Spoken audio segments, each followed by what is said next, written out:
ನಮಸ್ಕರಿಸುತ್ತಾ ಆರ್ಯಂ international ಶಾಲೆಯ ಗೌರವಾನ್ವಿತ ಕಾರ್ಯದರ್ಶಿಗಳಾಗಿರುವಂತಹ ಆತ್ಮೀಯ ಸ್ನೇಹಿತರು ಆಗಿರುವಂತಹ ಶ್ರೀಯುತ ರಾಘವೇಂದ್ರ ಸರ್ ಅವರೇ, ಇದೇ ಒಂದು ಶಾಲೆಯ ಆಡಳಿತ ಮಂಡಳಿಯ ಸದಸ್ಯರಾಗಿರುವಂತಹ ಶ್ರೀಮತಿ ಕುಸುಮಾ ಮೇಡಮ್ನವರೇ, ಹಿರಿಯ ಪ್ರಾಥಮಿಕ ಶಾಲೆಯ ಪ್ರಾಂಶುಪಾಲರಾಗಿರುವಂತಹ ರಾಜ ರಾಜೇಶ್ವರಿರವರೇ, ಪ್ರೌಢಶಾಲೆಯ ಪ್ರಾಂಶುಪಾಲರು ಮತ್ತೆ ಹಿರಿಯ ಪ್ರಾಥಮಿಕ ಶಾಲೆಯ ಪ್ರಾಂಶುಪಾಲರಾಗಿರುವಂತಹ ಜೆನಿಫರ್ ಮೇಡಮ್ನವರೇ, ವೇದಿಕೆಯ ಮೇಲೆ ಆಸೀನರಾಗಿರುವಂತಹ ಎಲ್ಲ ಶಿಕ್ಷಕ ವೃಂದದವರೇ, ಶಿಕ್ಷಕಿಯರೇ, ದೈಹಿಕ ಶಿಕ್ಷಣ ಶಿಕ್ಷಕರೇ ಹಾಗೂ ತರಬೇತಿದಾರರಾಗಿರುವಂತಹ ಶ್ರೀಯುತ ಅಶೋಕರವರೇ, ಬಹಳ ವಿಶೇಷವಾಗಿ ನಿಮ್ಮೆಲ್ಲರಿಗೂ ತರಬೇತಿ ಕೊಟ್ಟು ಜಿಲ್ಲಾ ಮಟ್ಟದಲ್ಲಿ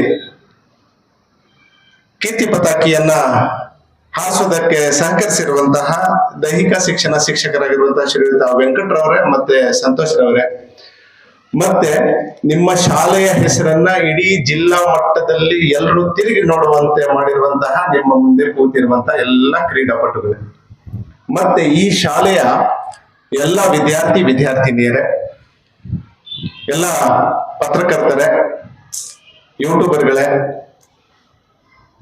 ತಮ್ಮೆಲ್ಲರಿಗೂ ಮತ್ತೊಮ್ಮೆ ಮುಳಬಾಗಿಲು ತಾಲೂಕಿನ ಹೆಸರನ್ನ ಜಿಲ್ಲಾ ಮಟ್ಟದಲ್ಲಿ ಮತ್ತೆ ರಾಜ್ಯ ಮಟ್ಟದಲ್ಲಿ ರಾಷ್ಟ್ರ ಮಟ್ಟದಲ್ಲಿ ಕ್ರೀಡೆಯಲ್ಲಿ ನೀವು ಮಾಡಿರುವಂತಹ ಸಾಧನೆಗೆ ಮತ್ತೊಮ್ಮೆ ವೇದಿಕೆಯ ಮೇಲೆ ಆಸೀನರಾಗಿರುವಂತಹ ತಮ್ಮೆಲ್ಲರಿಗೂ ತುಂಬ ಹೃದಯದಿಂದ ಆತ್ಮೀಯವಾಗಿ ಅಭಿನಂದನೆಗಳನ್ನ ಸಲ್ಲಿಸ್ತಾ ಇದ್ದೀನಿ. ಇದ್ರ ಮೇಲೆ ನೀವು ಜೋರಾಗಿ ಚಪ್ಪಾಳೆ ಹೊಡಿಬೋದು.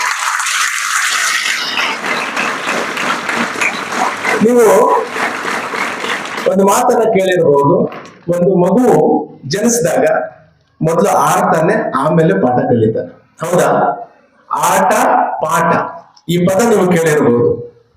ಸರ್ಕಾರದ ಒಂದು ಯೋಜನೆ ಇದೆ, ನಲಿ ಕಲಿ ಅಂತ. ಮೊದಲು ನಲಿ, ತದನಂತರ ಕಲಿ ಅಂತ. ಮಗು ಮೊದಲನೇದಾಗಿ ಕಲಿಯೋದು ದೈಹಿಕ ಚಟುವಟಿಕೆ. ದೈಹಿಕ ಚಟುವಟಿಕೆಯಿಂದ ತದನಂತರ ಅವನು ಶಾಲೆಗೆ ಸೇರೋದು 6 ವರ್ಷಕ್ಕೆ. ಇಲ್ಲ LKG ಸೇರ್ತಾನಂದ್ರೆ 4 ವರ್ಷಕ್ಕೆ ಸೇರ್ತಾನ ಅನ್ಕೊಳ್ಳಿ. ಅಲ್ಲಿಯ ತನಕ ಅವನು ಮೊದಲು ಕಲಿಯೋದು ಆಟ. ಈ ಆಟವೇ ಒಬ್ಬ ವ್ಯಕ್ತಿಯ ಜೀವನವನ್ನ ರೂಪಿಸುತ್ತದೆ. ಯಾಕೆ ಈ ಮಾತನ್ನ ನಾನು ಹೇಳ್ತಾ ಇದ್ದೀನಿ ಅಂದ್ರೆ, ಬಹುತೇಕ ಖಾಸಗಿ ಶಾಲೆಗಳಲ್ಲಿ ಇವತ್ತೇನಾಗಿದೆ, ಅಂಕಗಳಿಗೆ ಸೀಮಿತ ಆಗ್ಬಿಟ್ಟಿದೀವಿ ನಾವು. ಯಾವಾಗ ದೇಶದ ಸ್ವಾತಂತ್ರ್ಯ ಬಂತು, ವಿದ್ಯಾವಂತರ ಸಂಖ್ಯೆ 18% ಇತ್ತು. ವಿದ್ಯಾವಂತರ ಸಂಖ್ಯೆ, ಓದು ಬರಹ ಬರುವಂತವರ ಜನರ ಸಂಖ್ಯೆ 18% ಇತ್ತು. ಆವಾಗ ಕ್ರೈಮ್ ರೇಟ್ 4% ಇತ್ತು. ಅಂದ್ರೆ 100ರಲ್ಲಿ 4 ಜನ ಕಳ್ಳರು, ಡಕೈತರು, ಮರ್ಡರರ್ಸು ಇರ್ತಾ ಇದ್ರು. ಇವತ್ತು the literacy rate is 78 to 80% in India, but the crime rate is 40%. 40% ಇದೆ ಇವತ್ತು ಕ್ರೈಮ್ ರೇಟ್. ಅಂದ್ರೆ ಮನುಷ್ಯ ಬರೀ ಓದಿದ್ರೆ ವ್ಯಕ್ತಿತ್ವ ಬರೋದಿಲ್ಲ, ವ್ಯಕ್ತಿತ್ವ ವಿಕಾಸನವಾಗೋದಿಲ್ಲ. ವ್ಯಕ್ತಿತ್ವ ವಿಕಾಸನವಾಗಬೇಕಂದ್ರೆ ಅವನು ಕ್ರೀಡೆಯಲ್ಲಿ ಭಾಗವಹಿಸಬೇಕು. ಕ್ರೀಡೆಯಲ್ಲಿ ಭಾಗವಹಿಸಿದ್ರೆ ನಾಯಕತ್ವ ಬರುತ್ತೆ. ಒಂದು ತಂಡದಲ್ಲಿ ಸಹಕಾರದಿಂದ ನಾವು ಗೆಲ್ಲಬಹುದು ಅಂತ ತೋರಿಸಬಹುದು. ನಾನು ಒಬ್ಬನೇ ಏನು ಮಾಡಕ್ ಆಗೋದಿಲ್ಲ ಅನ್ನೋ ಮನವರಿಕೆ ಅವನಿಗೆ ಆಗತ್ತೆ. ನನ್ನ ತಂಡ ಇಲ್ಲ ಅಂದ್ರೆ ನಾನು ಗೆಲ್ಲೋದಕ್ಕೆ ಸಾಧ್ಯವಿಲ್ಲ, ನಾನು ಒಬ್ಬನೇ ಆಧಿಪತ್ಯ ಸಾಧಿಸುವುದಕ್ಕೆ ಸಾಧ್ಯವಿಲ್ಲ. ಈ ಒಂದು ಪಾಠ ಸಮಾಜದಲ್ಲಿ ಅವನಿಗೆ ಉಪಯೋಗ ಆಗತ್ತೆ.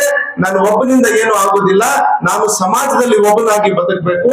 ಸಮಾಜದ ಸಹಕಾರವನ್ನ ಪಡೆದು ನಾನು ಉನ್ನತ ಸ್ಥಾನಕ್ಕೆ ಏರಬಹುದು. ಸಮಾಜ ಇದ್ರೇನೆ ನಾನು, ಸಹಕಾರ ಇದ್ರೇನೆ ನಾನು, ಎಲ್ರೂ ಇದ್ರೆ ನಾನು ನಾಯಕ ಅನ್ನೋ ಪಾಠವನ್ನ ಹೇಳ್ಕೊಡತ್ತೆ ಕ್ರೀಡೆಗಳು. ಅಂತಹ ಒಂದು ಕ್ರೀಡೆಗಳಿಗೆ ಇಡೀ ಮುಳಬಾಗಿಲು ತಾಲೂಕಿನ ಖಾಸಗಿ ಶಾಲೆಗಳಲ್ಲಿ ಅತಿ ಹೆಚ್ಚು ಬೆಂಬಲವನ್ನ ನೀಡ್ತಾ ಇದ್ದಾರೆ ಅಂದ್ರೆ ನಿಮ್ಮ ರಾಘವೇಂದ್ರ ಸರ್ ಅವ್ರಿಗೆ ಒಂದು ಜೋರಾಗಿ ಚಪ್ಪಾಳೆ ಹೊಡೆದು. ಯಾಕೆ ಅಂದ್ರೆ ಅದು ಹೋಬಳಿ ಮಟ್ಟ ಆಗಿರ್ಬೋದು, ತಾಲೂಕು ಮಟ್ಟ ಆಗಿರ್ಬೋದು, ಜಿಲ್ಲಾ ಮಟ್ಟ ಆಗಿರ್ಬೋದು, ಆರ್ಥಿಕ ಬೆಂಬಲ ನೈತಿಕ ಬೆಂಬಲ, ವೈಯಕ್ತಿಕ ಬೆಂಬಲ, ಸ್ವತಃ ಅವರೇ ನಿಂತ್ಕೊಂಡು ಒಂದೊಂದು ಮಗುವನ್ನ ಹೆಂಗ್ ಆಡ್ಬೇಕು, ನೀನ್ ಏನ್ ತಪ್ಪು ಮಾಡ್ತಾ ಇದೀಯ ಅಂತ ತೀಡಿ ಅವರನ್ನ ಜಯದ ಕಡೆಗೆ ಸಾಗಿಸುವಂತಹ ಪ್ರಯತ್ನವನ್ನು ಮಾಡ್ತಾ ಇದ್ದಾರೆ.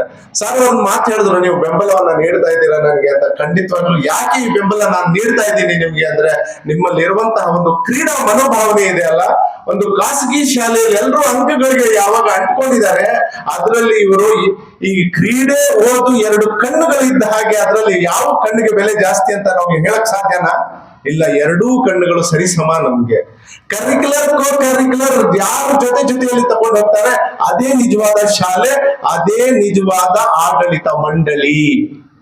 ಅಂತಹ ಒಂದು ಉನ್ನತವಾಗಿರುವಂತಹ ಆಡಳಿತ ಮಂಡಳಿ ಹೊಂದಿರುವಂತಹ ಈ ಶಾಲೆ, ಆ ಶಾಲೆಯಲ್ಲಿ ಓದ್ತಾ ಇರುವಂತಹ ನೀವು ನಿಜವಾದ ಅದೃಷ್ಟವಂತರು.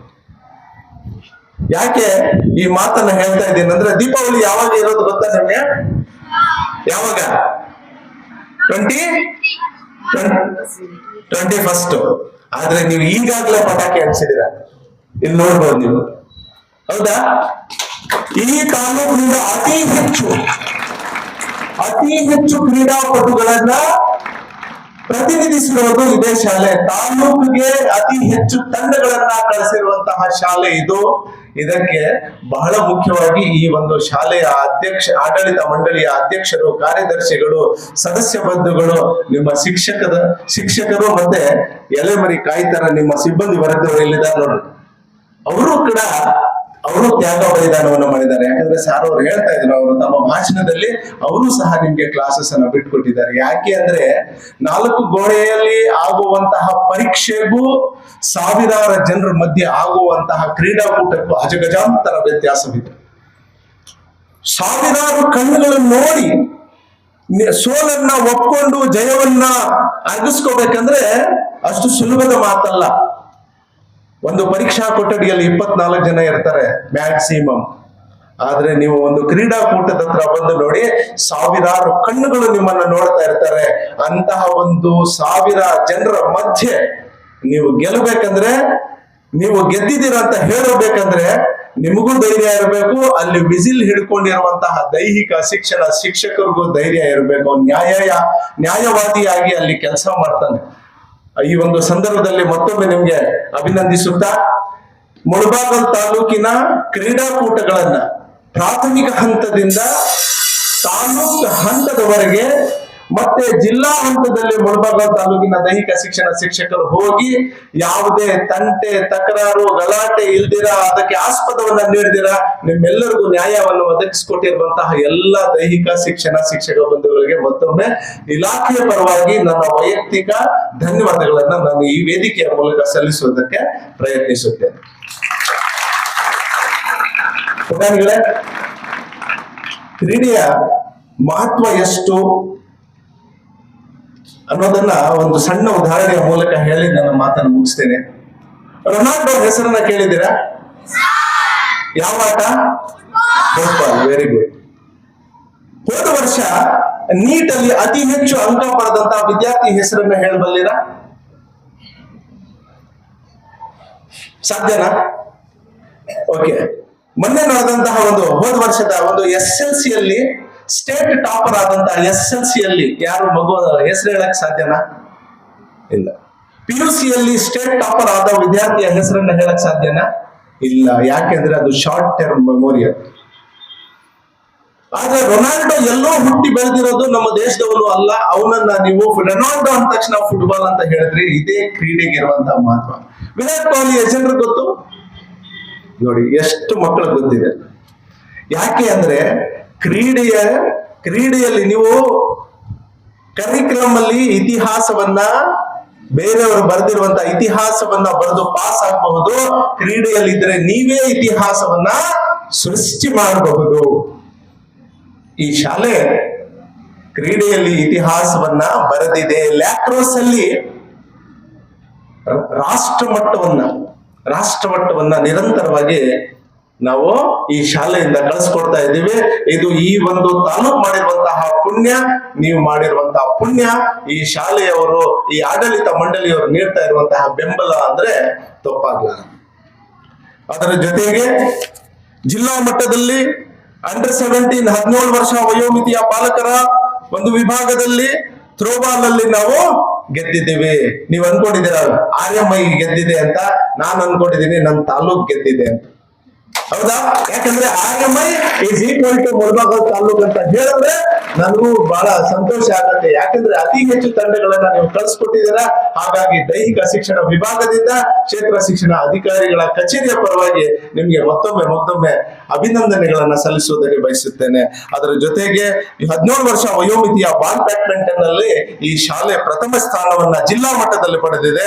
14 ವರ್ಷದ ಬಾಲಕರ ವಿಭಾಗದ ಥ್ರೋಬಾಲ್ ನಲ್ಲಿ ನಾವು ಗೆದ್ದಿದ್ದೇವೆ.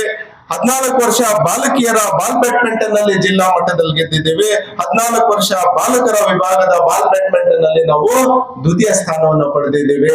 ಲ್ಯಾಕ್ರೋಸ್ ಅಲ್ಲಿ ರಾಷ್ಟ್ರ ಮಟ್ಟಕ್ಕೆ ನಾವು ಹೋಗಿ ಬರ್ತಾ ಇದ್ದೇವೆ. ಖಂಡಿತವಾಗ್ಲೂ ಈ ಶಾಲೆಗೆ ಸೇರಿರುವಂತಹ ವಿದ್ಯಾರ್ಥಿಗಳು, ಈ ಶಾಲೆಗೆ ಮಕ್ಕಳನ್ನ ಸೇರಿಸಿರುವಂತಹ ಪೋಷಕರು ಇಬ್ರು ಅದೃಷ್ಟವಂತರು.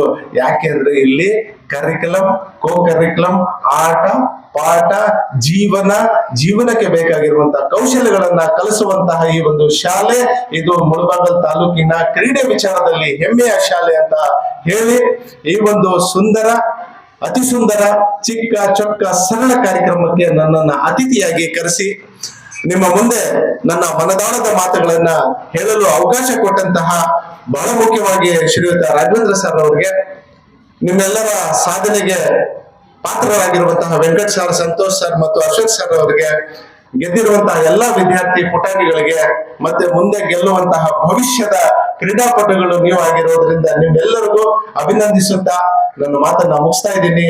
ಜೈ ಹಿಂದ್, ಜೈ ಕರ್ನಾಟಕ.